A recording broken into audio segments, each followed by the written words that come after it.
గత వీడియోలో ప్రశ్నకి సమాధానం మరియు వివరణ ఒకసారి చూసినట్లయితే భీముడు 2 ముక్కలుగా చీల్చి చంపిన రాక్షసుడు ఎవరు?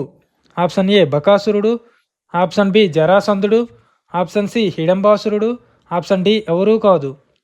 Correct answer is option B జరాసంధుడు. ఇక్కడ ఒకసారి ఆప్షన్స్ చూస్తే ఆప్షన్ ఏ బకాసురుడు. పాండవులు అజ్ఞాతవాసంలో ఉన్నప్పుడు ఏకచక్రాపురంలో భీముడు బ్రాహ్మణుడు రూపంలో ఉండి బకాసురుడు అనే రాక్షసుడిని వధిస్తాడు. ఆప్షన్ బి జరాసంధుడు.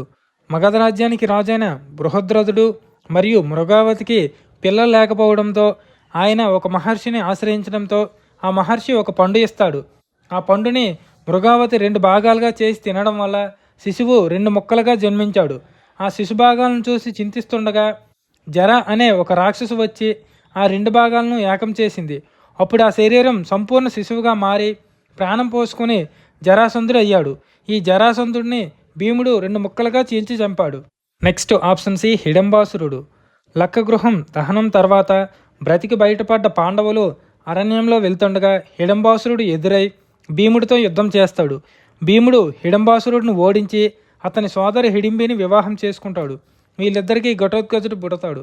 క్వశ్చన్ ఆఫ్ ద డే, ఎవరి అనుగ్రహం వల్ల కుంతీదేవి కర్ణుడికి జన్మనిచ్చింది? ఆప్షన్ ఏ ఇంద్రుడు, ఆప్షన్ బి సూర్యుడు, ఆప్షన్ సి వాయుదేవుడు, ఆప్షన్ డి యమధర్మరాజు. మీకు ఆన్సర్ తెలిసినట్లయితే కింద కామెంట్ చేయండి. Thank you for watching.